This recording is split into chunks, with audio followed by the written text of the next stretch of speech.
Last episode, I built this medieval town with 7 different farms and interiors in each building, as well as an epic airship. Today I'm going to build an absolutely massive castle mega base that holds an overpowered villager trading hall, giving me infinite emeralds, golden carrots, every enchanted book, diamond gear, and more. So before I do anything, I just gotta show you what the location looks like. It's not that bad. Like, some spots are really ugly with lots of holes and rough terrain, but I really like this place, so I'm gonna spend a few hours terraforming this mountain so I have a nice blank canvas to work on. I'm no terraforming expert or anything, but the basics I go by is keeping every single layer of grass going in a consistent direction, which is the best way I can describe it, and then figuring out a smooth and natural slope that the hill goes by. I try to have a lot of curves and like no rough edges whatsoever. Then I like making the terrain so that it's easily traversable, so I don't want to like hit my legs on a block every time I jump up.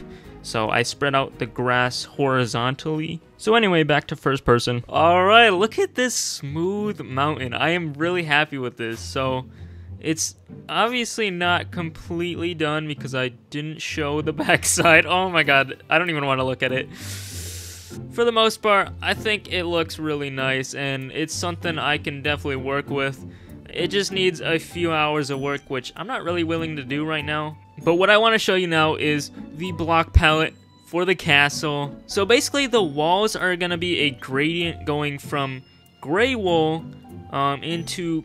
Oh my, can you move? Like I was saying, it goes from gray wool to cobbled deep slate into tough into andesite into gray wool, or light gray wool this time, diorite, calcite, white wool, and then finally blocks of quartz.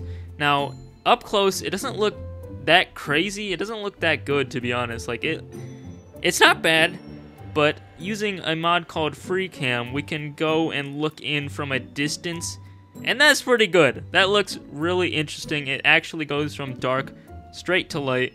The walls are, like, scaled very tall, so it's not gonna be just one block going into another block and then going the next block. It's not gonna be just one to one to one. It's gonna be like this kind of thing, maybe to this, maybe to this, back to this. It's kind of just gonna be more gradual is what I'm basically trying to say. Now for the roof. The roof is really interesting because I came up with some really strange block combinations. I guess not really that strange because it's just kind of the same color, but so it goes from nether bricks, which I've literally never used in a single build, into netherrack, which also I've never used in a single build, so that's gonna be really interesting, into mangrove, which I've used a bunch, red terracotta, I actually don't know if I've used this either, and then nether wart. Like, who uses nether wart? So imagine this like as the roof everywhere, basically. I don't think there's a single roof in the entire build that doesn't have this. There's still a lot of work to do, and I gotta gather all of these blocks, probably several thousands of each single individual one, and some are like way harder to get than others. Like quartz, I gotta trade with villagers, which I already have at my house, or at my old base. That's gonna take a while because I only have like 3 villagers that sell that. Cobble deep slate, there's literally no way to farm that. Same with tough, but tough isn't as hard to get because it's mines pretty fast. Another one that's annoying is mangrove wood. I don't know if you've ever tried to cut down a mangrove tree, but that thing is painful. In fact, to prove my point, I just got a mangrove propagule. I'm gonna show you how annoying this thing is. Look at this absolute monster. And to mine this thing you have to use a hoe, and you can't just go straight down. It's all like sideways and you fall down. It's annoying. I probably have to cut like 400 trees or something. I haven't really done the math yet, but I'm gonna have to chop a lot of these things down. So now that you know the block palette, it is time to gather a colossal amount of blocks. Yo, that's crazy. I'm gathering resources. It's almost like that's what I literally just said. So I actually did the math on how many blocks I need to get, and I'll probably put them on screen now, but it's around 20,000 blocks. So yeah, that was fun. Anyways, let me go ahead and walk you through my thought process behind the build. So I built the entire thing in a creative testing world. Then after I converted it into a survival world, I did this because it saves probably like 10 to 20 hours of time, and it also greatly improves the quality of the build. Let me explain. Basically, if I were to build this entire thing from scratch in survival with no previous planning, the end product would be a lot different and definitely worse looking. I would make way more mistakes. It would take way longer to fix them because you would have to mine each block individually with a pickaxe. So stuff like making roof shapes and gradients would take like 9 years to do in survival because I would just keep tweaking the build forever.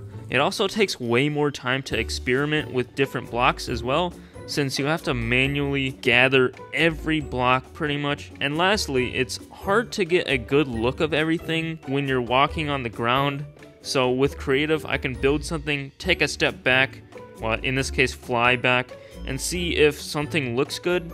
And if it doesn't, I can just try something else, you know what I'm saying? And I know you can use an elytra, but that also takes so much time, and you also can't get like that good of a view for more than like a second. Oh yeah, also I'm a college student, so it allows me not to fail my classes and make Minecraft videos every few weeks. So yeah, it saves a lot of time. So there's actually one more thing I need to do before I can build, and that is to kill the Wither. And I know you're thinking, why would you need a beacon if all that you're going to do is just build? And the answer to that question is going to come a little later. Oh, I haven't done this in years, so this actually might not go well, but I think I'm pretty confident. So, here we go.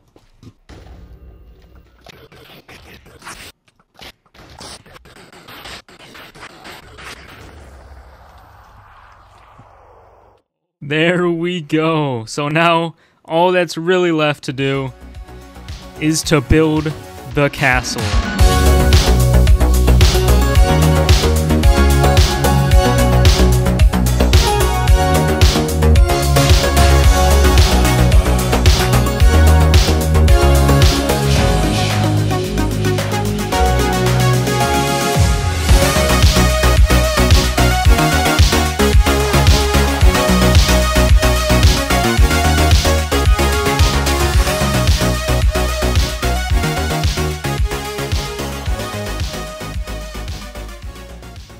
Several days later, and the castle is complete.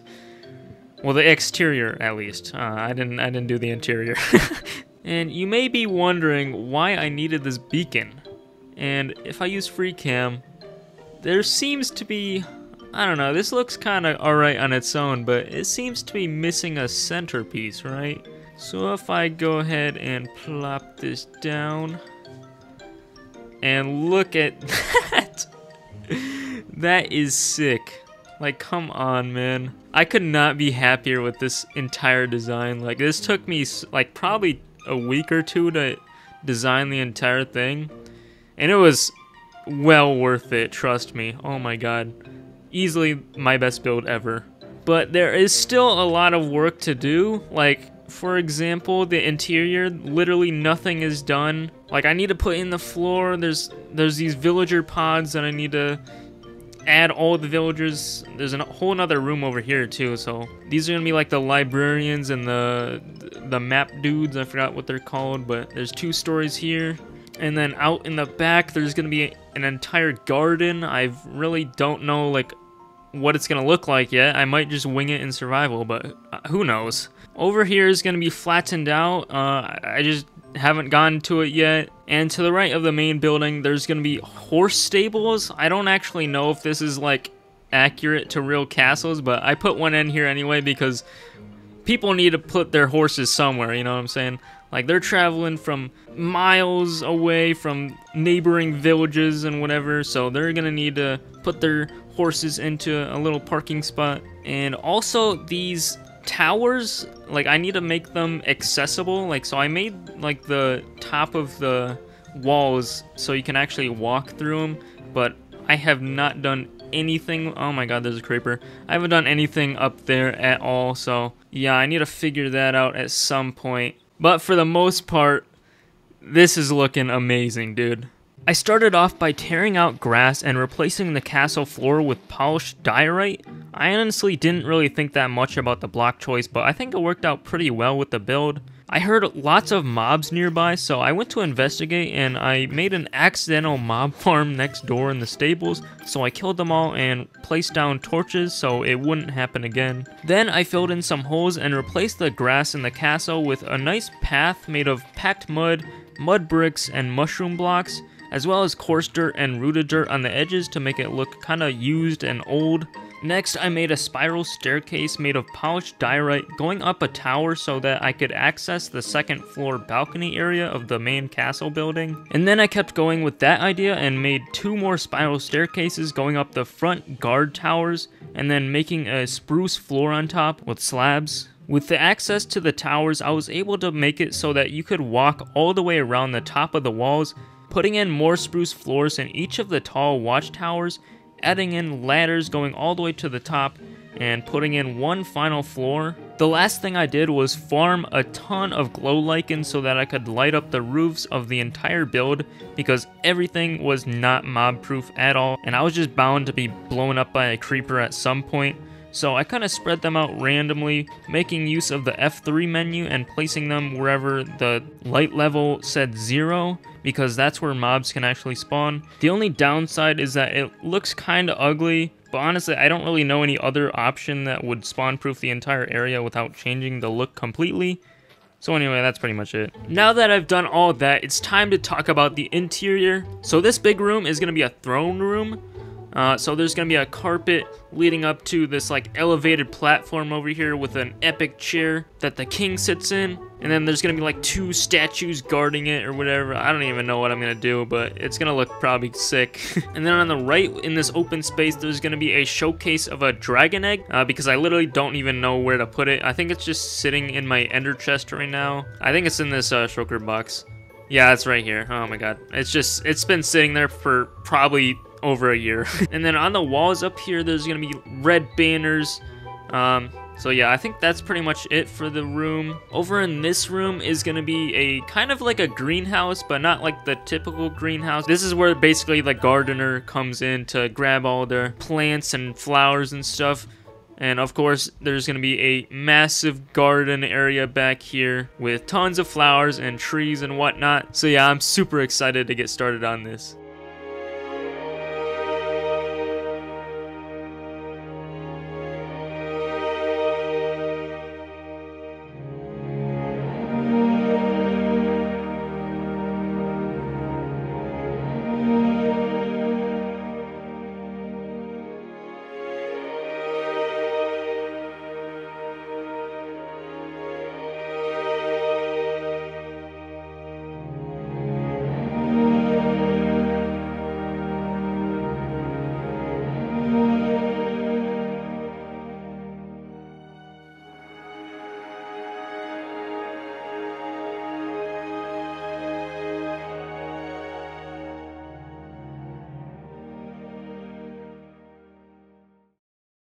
The interior of the Mega Base is finally done, and I love it. First of all, I was debating whether or not I should actually put like a giant door in the front, but it didn't actually look that good when I was testing it. Plus, I want to be able to fly through with an elytra and actually like not have any problems. So yeah, I just decided not to. But anyways, when you walk into the castle, you're met with this beautiful view of like this chandelier, a dragon egg, and this king's throne. I'm super happy with how this came out. Look at this shape. It looks like almost like a star kind of thing. And then these custom statues that are holding spears, I love them. And then the red banners on top, they look pretty cool. And then in this room we have all sorts of plants and whatnot.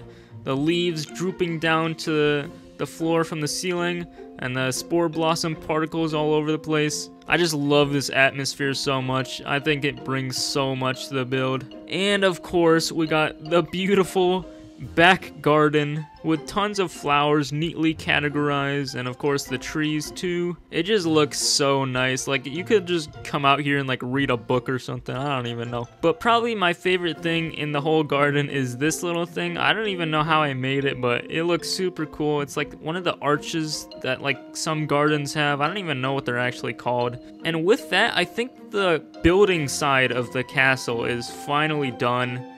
Now for the practical side, which is to get all of the villagers in place. I already have villagers in my other base, and some of you are probably wondering, like, you have another base? What? Yeah, so I have another entire base that is thousands of blocks away. I have to travel through the nether roof just to get to it. Yeah, I have to like follow these torches. Someday I'm gonna put like an ice boat path or something so I can get there faster, but I kind of just have to travel here and back if I need something. But yeah, I'm gonna show you what it looks like on the other end. So I get out in my starter base from my first video on this channel actually, and as you can see, the place is pretty interesting. I kind of was experimenting a lot when I was building this, but I don't really like it that much anymore. The one cool thing about it is this building. When you come down here, you are met with probably the biggest storage system of all time, dude. This thing is massive. And if you want to check that out, I have another video on that. But we're not really here for that. We are here for the villagers. This is my villager trading hall that I come to all the time. Here's my librarians, the cartographers. What are these called? Clerics, masons, all the armor and toolsmith dudes. The farmers, of course. I get all my food from here. And every single one is like super discounted, so I can get infinite emeralds here. All the books are pretty much 1 emerald. And that wasn't even all the villagers. I have more villagers over here. A bunch of, what are these called again? I already forgot. Clerics. And then I have my little converting station right here that I make the villagers into zombie villagers. And then I bring them like over here or something. Here's more of the cartographers that I'm going to use. And down here is where I made like a makeshift mason trading station with like, how many is this? 1, 2, 3. There's 9 masons that I use to trade quartz, plus the other 3 in the basement. So yeah, I'm going to have to figure out which ones I actually want to bring and which ones I am just going to keep here. I haven't done the math, so I might actually be able to bring all of them. But I definitely need to bring the most important ones first. So definitely the librarians and the cartographers are the most important, because what I do with them is I get some emeralds and then I trade glass and then I convert that into glass panes, and it is literally infinite emeralds. You can just trade the glass panes directly to them. 1 glass pane per emerald. Usually it's 11. So this is like a super good deal. So that's probably going to be the first thing I do, and then I'm going to bring in the masons or something, and then I'm going to figure out the rest from there.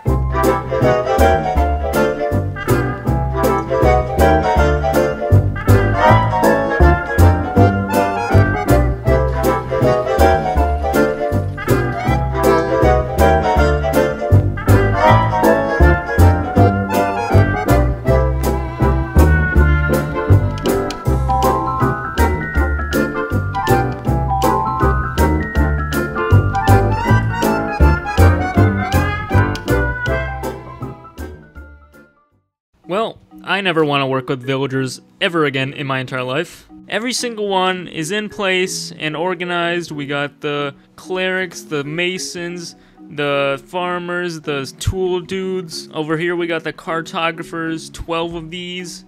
And then we got 12 of the librarians for all of the books that I need. Oh yeah, and it's also probably worth mentioning that I connected up the pathway all the way down to the town with this really nice like S-curve kind of thing, which is made out of packed mud, mud bricks, and then mushroom blocks, as well as coarse dirt and rooted dirt on the side, so it looks kind of rough on the edges. But anyways, that's gonna have to do it for the video. If you enjoyed, please consider liking and subscribing, because it helps the channel out so much. Thank you so much for watching, and I will see you in the next one.